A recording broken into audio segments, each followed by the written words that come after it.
For us at Parrot, it's really a pleasure to have today Enrique Arce, who's, I guess, like everybody knows as Arturo Roman. And I mean, I think this is amazing to have you, Enrique, here. I'm so excited. We have so many questions to ask. But before we go into like the questions, we also want to tell you that in the Global TV Demand Awards, we have a category that basically gives awards to different sort of shows. Uh, One of the categories that we have is like the European production that has been the most popular production or the most popular TV show in the world. And we are pleased to announce that in 2021, Casa de Papel actually won that award. I mean, I know like Casa de Papel has won so many awards, but this is another one that you can kind of like count, and like we're excited. I mean, like for me, I'm a fan of the show, so I'm just so excited to be here. And like, I'm glad that you actually made the time. I know you're really busy, and we're like excited that you're here. So let me start with a very simple question. I want to know from your perspective, what does like Casa de Papel mean to you? It means everything, Alejandro, and it does mean everything. It was a game changer for all of us, and not only for all of us, the people that got involved in the project. I was just having a conversation with a producer that lives in LA, but he's Spanish. He said, "You guys have changed the whole spectrum for us, European and international producers, because all of a sudden there are people asking for directors of La Casa de Papel, actors for La Casa de Papel, and not only that, actors from other shows that comes from Spain." So I think it means a lot for the country. I really believe that right now, when I used to be younger and go through the world as a Spaniard, they would always say three things: Real Madrid, Barcelona, and El Quixote. Don Quixote. That's all they knew about the Spain, the greatest novel ever written, and two of the best teams of football that ever played. And that was it. All of a sudden, you go through the world, and I'm talking about remote places. I went to some islands in Panama that were really, really, really secluded and isolated. And they said, "Oh, Arturo, Arturo." And it's crazy. I'm in Hawaii right now. How remote is that? And people stop me in the street, obviously locals. And you're like, wow, we have traveled a lot. I think that's a combination of the work well done. And it's a combination, and it adds a lot.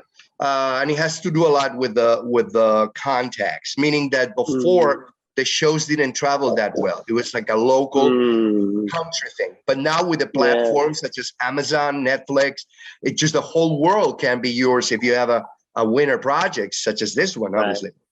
Totally. And I think one of the things that we bring to the table is to standardize the way you measure audiences globally, right? So now we actually can tell you, Casa de Papel is actually the best, like the most seen like production from Europe, like all over the world, which is amazing. I mean, if you think about it, right? Like we now have that ability to actually see. We just don't want to be the European. We want to be the worldwide.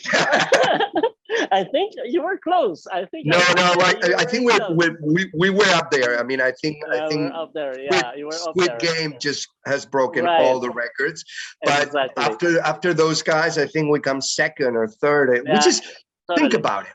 We are a show made in Spain, a production 100% Spanish, shot in Madrid with Spanish actors and Spanish crew, and we got this far. It usually never happened with non-English productions, so I'm super pleased. It says a lot about the global, taste in watching other languages.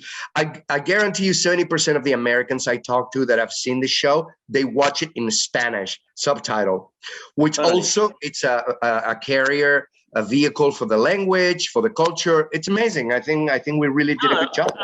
And actually what I can say is like, especially during the part 4 of the season, like back when like everybody was confined, actually it was the first time that a production in Spanish became the most popular In the show world. in the world.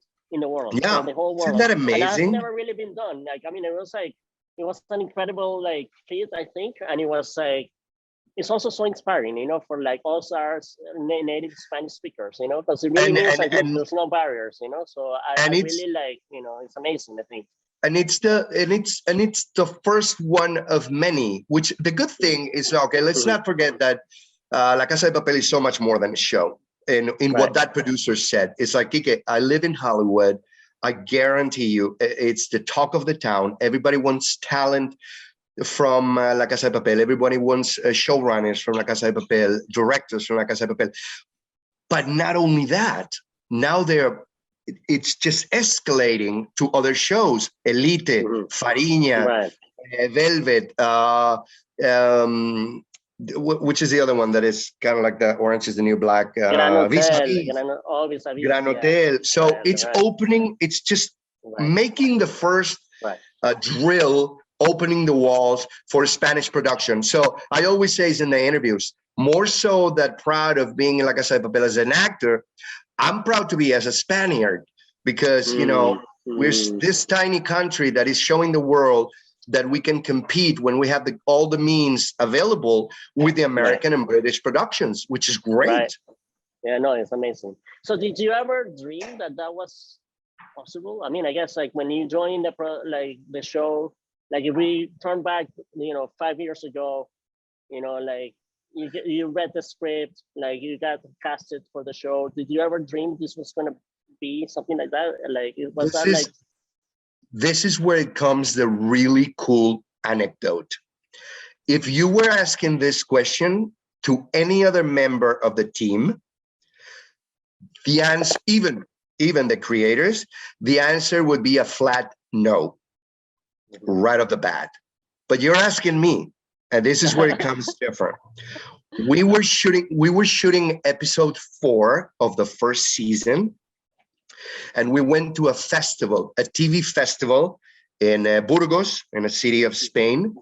And there was me, Nairobi, Alba Flores, the professor, Alvaro Morte, and Berlin, Pedro Alonso. Okay, right. There was a torrent of questions. I was the last one to be interviewed. This is when the show was not for Netflix. We were far away from being signed by Netflix. It was just for a local channel, national channel called Antena 3. Right. So they say, Enrique, do you think this show is going to do well in Spain? And you think it's going to, which it didn't. And I said, and I had already had the feeling and a taste of it. This was episode 4. And I had like an epiphany. And I don't know where this answer came from, but I said, well, I don't know if Spain is prepared, but maybe the world is. You should have seen the faces of the people from production. Their hands went like this. My colleagues, Pedro, Alvaro, and Alba looked at me like if I was a Martian. And then when the interview wrapped, the person from press came and she's like, "Are you crazy? Oh my God, Alex is so upset you said that. Why are you saying that? Where are you coming with this from?" And I'm like, "I don't know, sorry, I just had that input." And it became a self-fulfilling prophecy. Now everybody makes fun of that. Everybody tells it in the interviews, even Alex Pina does. And they're like, "You were a fortune teller. Nobody could even foresee." And then you said it was gonna be a failure in Spain and a huge success in the world. How did I even say that? That's so atrocious, and it came from nowhere. But it became a self-fulfilling prophecy. So interesting. I mean, like, was like one of the things that we saw, which was like, I mean, again, like for us was like a surprise. You know, when the show like premiered in Spain in Antena 3, like the ratings, the linear ratings, you know, we saw the linear ratings, they were like average or nothing out of the ordinary. But when we're looking at our metric, which again is it all depends on like consumer, like downloading shows, looking at the trailer, commenting, all of that, right? We were seeing that the show had a lot of demand in Spain, but also across Latin America, even though it wasn't available in Latin America, you know, it's like at the time. And that Okay. gave us like, it gave us like, wow, like this show is like super popular, even though it's like it's going beyond like Spain, it's traveling beyond Spain, and it's becoming really popular across like different markets in Latin America. And for us, you know, that we're just looking at data the whole time, it was kind of like an outlier in that sense. And we were like, there's something here that I don't know. It's like it's interesting to kind of track, you know. So we saw that it had something. It had an element that basically Okay. made it so that people really liked it. I mean, people were commenting, people were downloading episodes, even like in countries where like the show wasn't available, you know. So and that was like, you know, again, like a strong indication. And I think like really from our perspective, what we're trying to do, what we do really, our mission is like to connect, you know, content creators with consumers, you know. Uh-huh. And the fact that you see that, it's just like it's almost like magical, right? Because like you actually see like, Yes. look, it's like, how is that connection happening, you know? Every time we get asked the question, I mean, I have my own theory, but nothing, you know, it's a very funny business.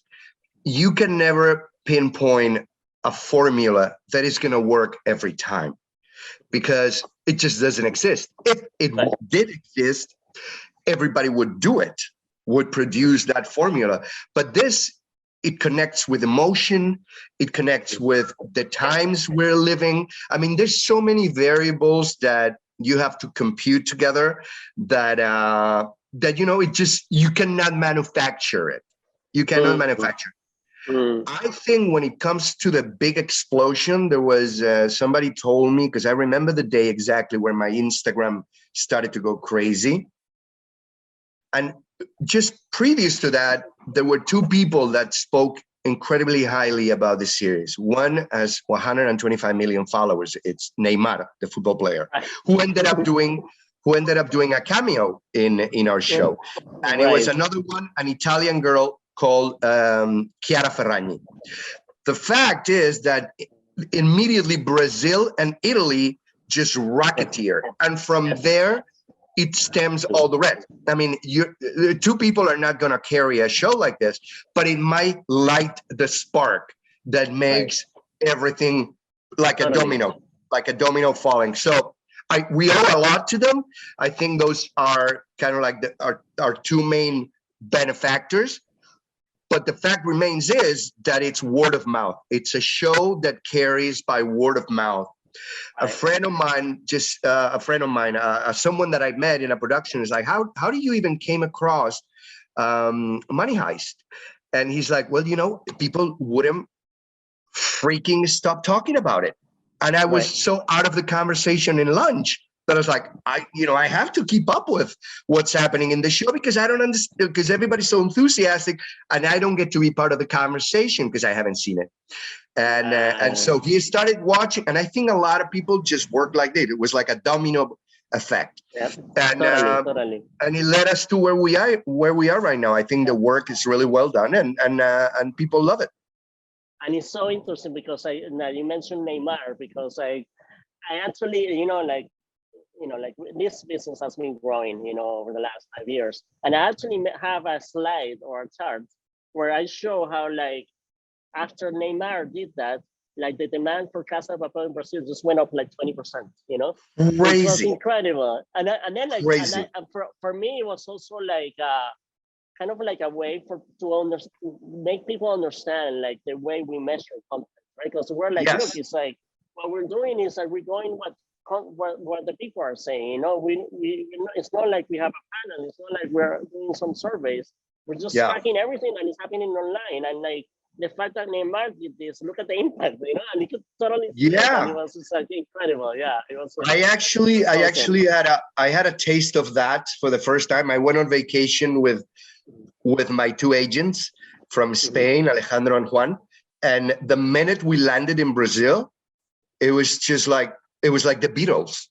I mean, we were I was like, what is this? This is crazy. I mean, we are on vacation and there's no way to, and it's like people coming from all over. If you would walk in a restaurant, people would stand up and ask for a picture. This was previous pandemic, and it was just nuts. It was nuts. Right. It's like, Yeah. wow, the world Yeah. has known about Casa de Papel big time. Well, you know, like I think in one of the games, and I think it was like right after like Neymar like posted that Instagram story, in one of the games in Brazil, like the whole stadium started singing like Bella Ciao. I saw that. I saw And that. that was like insane. Again, like we saw that again, like we look at the data, I'm like, okay, look what happened in Brazil. I'm like, okay, like this peak, why is that? And then I'm like, oh, this is what happened, you know? So if you're Like so if you're the brain behind the data, I have a question for you. Okay. If you can talk about it.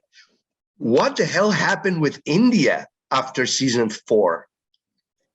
Because Yeah, they came on board late, but it just exploded. True. Exploded. Yeah, I mean, I think a lot of it has to do with like some of these like shows takes time to kind of penetrate, and it's so almost like something happens. I mean, there may be some spark, and then it's so interesting to see how that kind of explodes. You know, I have a story to tell you about Turkey because like it was interesting. Like when Casa de Papel won like the international Emmys, I got the chance to meet Alex.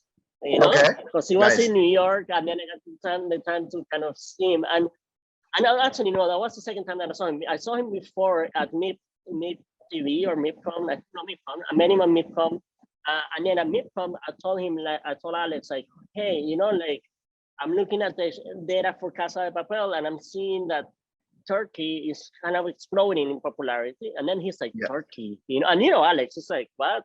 You know, and then like I was like telling him what I did, and I'm like, he was like, wait, you must be like an engineer because it's like, you know, like all of this like data, I don't get it, whatever, you know. He was just like, but he was such a nice guy, whatever. And then like I met him in the international Emmys, so I tell him like again, and then he sees me and he's like, wait, I need to talk to you because like right after you told me that, Netflix came up to me and they said like, oh, we need to dubbed in Turkish because in Turkey like the show is exploding, you know. It's one of the first countries that I started getting fans from Turkey earlier than any other fans. Turkey just boom exploded. And you know, it's also, I think it has to do a lot with their own political situation. I was also very fortunate to be shooting a different series in between season 4 and season 5. I went to Chile and I shot a series there, and right in the middle of that the civil revolution started and lasted for three whole months, and it was crazy. And it was incredible to see people through the barricades and protesting with the Dali mask and the red suit. So in a way, La Casa de Papel allowed people to stand up versus or against the system when they feel. I think it gave them an opportunity to revalue how powerful they are against the establishment. And I know that in Colombia, it followed as well with people dressed in costumes from La Casa de Papel.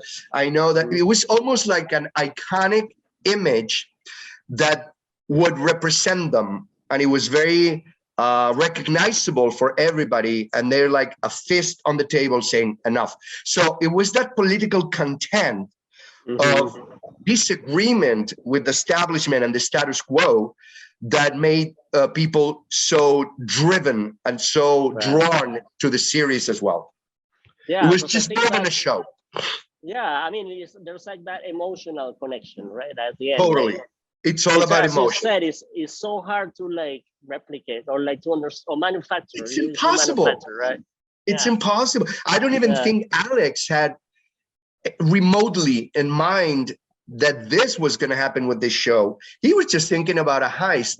I tell you another thing that it was great. And after much consideration, I had a director, a brilliant director friend that said, you know what Money Heist had that is really good? It combines the American action heist, which it was only a heist, with the Latin telenovela. And it's a really powerful combination. You know, you have a very, remember season 5, you have a, like in the middle of a really filled action scene with shooting and lives threatened and stuff, a situation between Denver and Manila talking about their feelings.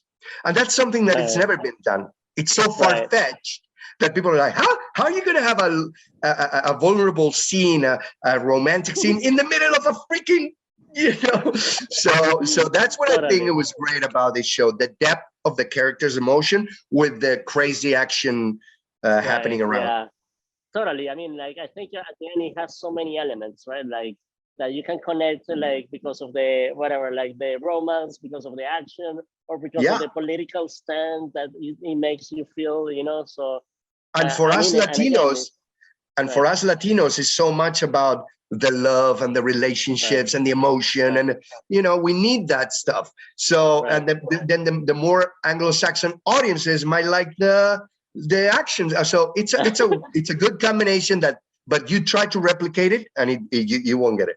I mean, it's one of those things. Totally. So, and then, like, tell me a little bit, like, because like you mentioned this at the beginning, right? Like how, like, this has changed, like, Spain or like the Spanish industry. But I'm curious to know, like, you know, what else? How do you think, like, the Spanish industry is being transformed by, like, the success of Casa de Papel? You know. Well, listen, if I can just point the finger towards me, because that's my life and the one I know most, it was a total and utter game changer. I mean, you know, in the last 2 years, I've shot with Woody Allen, Mel Gibson. I'm doing a film with Jen Aniston and Adam Sandler. That would have never happened, never, ever happened. So, I mean, it could have happened, like, you know, if those productions came and then they needed a one-day player that spoke English, something like that. It did happen back in the day. But to be in a big Hollywood movie with a lead role, that would have never happened had not been for La Casa de Papel. And when I'm talking about me, I'm talking about a good 50% of the cast, you know, it's doing international things, the ones that speak English. The others are not, just because of the language barrier. And I know for a fact that everybody in Hollywood is asking for La Casa de Papel directors and showrunners and stuff like that. It's just, it's a trend. It's a trend. And they say, well, if those guys could do that over there, season 1 and 2 without a big budget, what cannot they do here with the big money that we have? So it just makes sense. It adds up. Right, that makes sense. So tell me more, like, you're talking about, like, how it changed, like, I guess, like, your career and all of that, all the opportunities that it gave you. But, like, tell me more about, like, you know, what's next for you? Like, what else do you see? Like, what kind of opportunities? Who do you want to work with? I mean, like, I guess, like, you already worked with, like, very interesting people, right? The list is getting pretty small, my friend. I mean, Woody Allen, A Dream Came True in 2018. That was like one of, you know, the biggest presents from life. Mel Gibson, what can I say? Braveheart. I mean, you know, I've been with him. The movie about to be released. I'm filming right now, and I can talk about it because it's been in Variety already. They just disclosed the rest of the cast, but I'm doing Murder Mystery 2 with Adam Sandler and Jen Aniston. And, you know, the list keeps growing. I'm happy to work with any actor that is good, any director that is good. I don't really care about their nationality. But, of course, when you see those big names around you, it gets a little bit overwhelming. You have to, like, almost pinch yourself and that. But, you know, I trained at the American Academy of Dramatic Arts of New York City. That's where I studied when I was very young. So I always had my mind. I love American movies. I love the American culture. I love, you know, how the industry works here. You just feel lighter. There's a feeling of lightness that I don't feel in Spain necessarily. And so I think I'm going to stick around for a while in the United States. Got my visa, got this project, and the ones that are coming out. And, you know, and I have a good command of the language, despite the accent. But, you know, I just think that right now it calls for an incursion in the American market. And That's awesome. That's awesome. I'm so happy for you, Enrique. I think thank you. we need to kind of finish this up because I don't want to take too much of your time. And That's here, fine, like, man. the weather is going crazy too. Where are you right now? California? I mean, I'm actually in Miami, and they say Oh, in there's Miami. like a storm coming or something. Okay. But in any case, like, I want to get to like your final thoughts on what do you consider as like the most revolutionary productions are coming on board, or like executives or creatives when you're thinking about like 2022. You know, what are you looking forward to? Like, what are those productions that you think are like really revolutionary? That from maybe that you've been, or like, or that you've seen from like other people.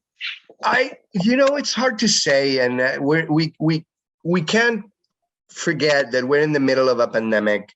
Right. Productions are hurting left and right. Some of them just get shut off until further notice. It's very sloppy the way it advances, and I can't believe how this.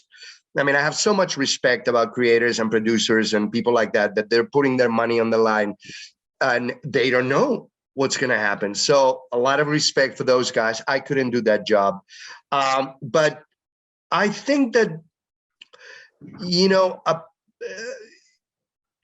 although there's not a formula, I think people are seeing what works and what not. Squid Game, it's a good example.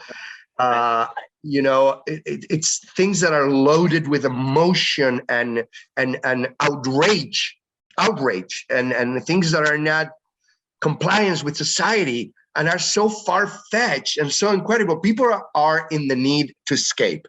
That's obvious. It's always been like that with films and television, but now in these times, obscure, sad, crazy times, more so than ever. So I think that despite the fact that production might be a little more costly and risky, I think the end game, whatever you're gonna get from it, it's gonna just, if you do a good job, it's just gonna be so much more substantially rewarding than in the past. So it's a combination. It's like almost like going into a high roller table.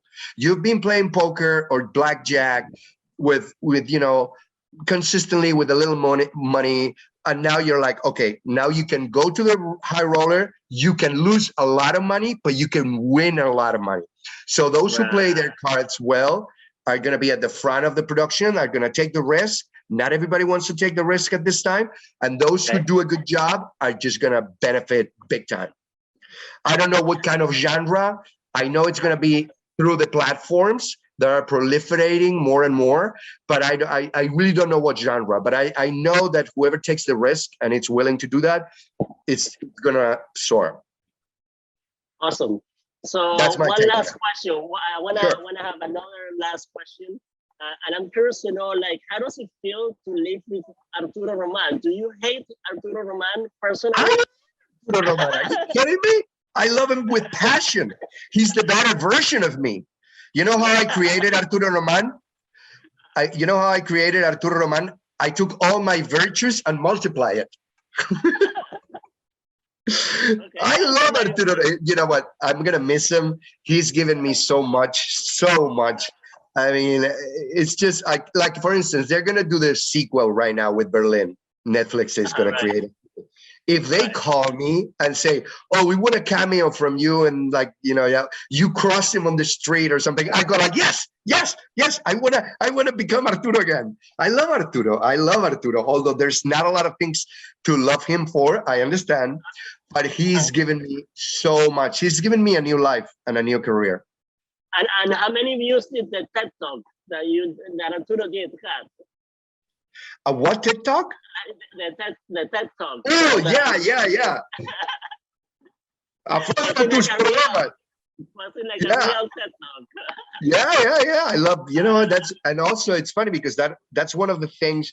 I have a partner in crime that we teach public speaking and charisma and all that. We have an online course, and they were telling us to do a podcast and maybe a TED Talk in a theater.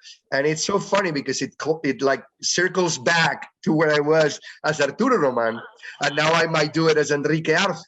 So it's kind of crazy. Wow. That's Yeah. amazing. That's amazing. Yeah. Enrique, again, like, thank you so much for your time. I really Thank you, appreciate guys. like that you're here.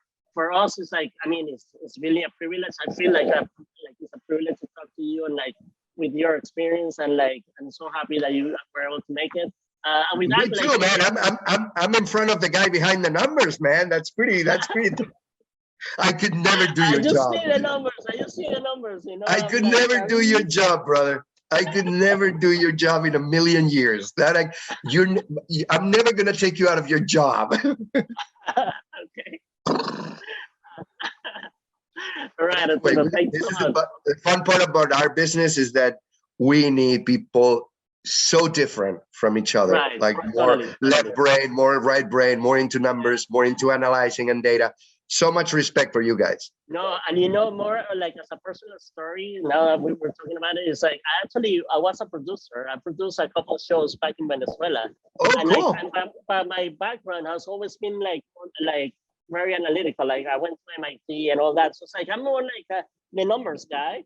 But when I Okay. did the productions with like the creatives, to me it was kind of like such a different world, and I enjoy it so much because I felt like so out of place. But actually, it was kind of like everybody's so like open. You know, it was just like, I mean, Yeah. like everybody was so different from my background, but it was just like an amazing experience. I mean, and that's why Good. I love this industry because of that. You know, they like might because be of the doing people. they might be doing a sequel for Big Bang Theory. Postulate yourselves. Exactly, exactly. They didn't have a Latino character. Now it's the time for Latinos. So who knows? Okay, I'm open. I'm open. Then I'm open. Like I may have to get your agent then. Okay, got it. Got it. He's actually listening to us, so that's fine. Okay, good stuff. Good stuff. Okay, All right. Alejandro, that was so much Okay. fun, brother. Really good. It was Thank fun. you. No, thank you so much. Thank you so much for your time. I appreciate it.